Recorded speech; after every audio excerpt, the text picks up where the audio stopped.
Iran நாட்டில் உள்ள அணுசக்தி கட்டமைப்புகளை குறிவைத்து இஸ்ரேல் மற்றும் அமெரிக்கா தாக்குதலை நடத்தி வருகிறது. அமெரிக்க போர்க்கப்பல்களில் இருந்தும் விமானங்கள் ஈரானை நோக்கி புறப்பட்டுள்ளதாக தகவல் வெளியாகியிருக்கிறது. ஈரான் தலைநகர் டெஹ்ரானுக்குள் நுழைந்து அமெரிக்க போர் விமானங்கள் குண்டுகளை வீசி வருகின்றன.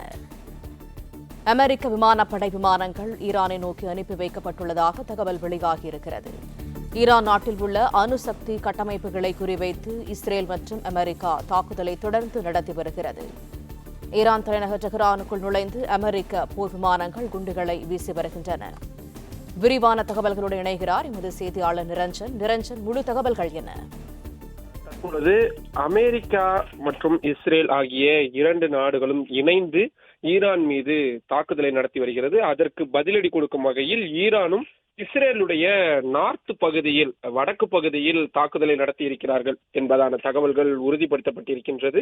இரண்டு நாடுகளுமே அந்தந்த நாடுகளை நோக்கி வரக்கூடிய ஏவுகணை தடுப்பு அமைப்புகளை முன்வைத்து தடுத்து வருகிறார்கள். பலத்த சத்தம் என்பது அந்த இரண்டு பிராந்தியங்களிலுமே ஏற்பட்டு வருவதை பார்க்க முடிகின்றது.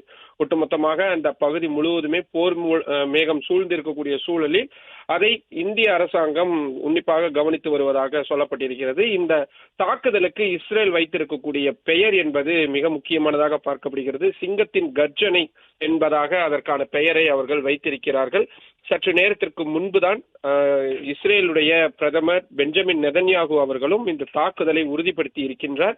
அமெரிக்க அதிபர் டொனால்டு டிரம்புக்கு இந்த தாக்குதலுக்காக உறுதுணையாக இருப்பதற்கு நன்றிகளை தெரிவித்துக் கொள்வதாகவும் அவர் கூறியிருக்கிறார். அமெரிக்காவும் இஸ்ரேலும் ஒரே நேரத்தில் ஏவுகணைகளை வீசி ஈரான் மீது தாக்குதலை நடத்தி வருகிறார்கள். ஏற்கனவே கடந்த சில வாரங்களாகவே ஈரானின் கடற்பகுதிகளில் தொடர்ச்சியாக அமெரிக்கா தனது கடற்படையை குவித்து வந்தது.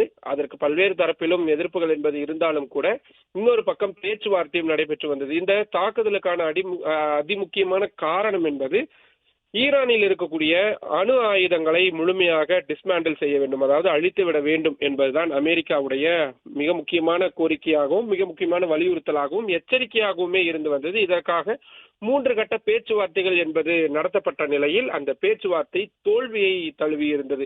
இதனை அடுத்துதான் இன்று அந்த தாக்குதலை இஸ்ரேல் முதலில் தொடங்கினார்கள். அதனை அடுத்து அமெரிக்காவும் உடன் இணைந்து ஈரானை தாக்கி வரக்கூடிய சூழலில் ஈரானுடைய உச்சபட்ச அதிகாரம் கொண்ட தலைவர்கள் அனைவருமே பதுங்கு குழிக்குள் சென்றிருக்கிறார்கள் என்பதான தகவல்களும் வந்து கொண்டிருக்கின்றது.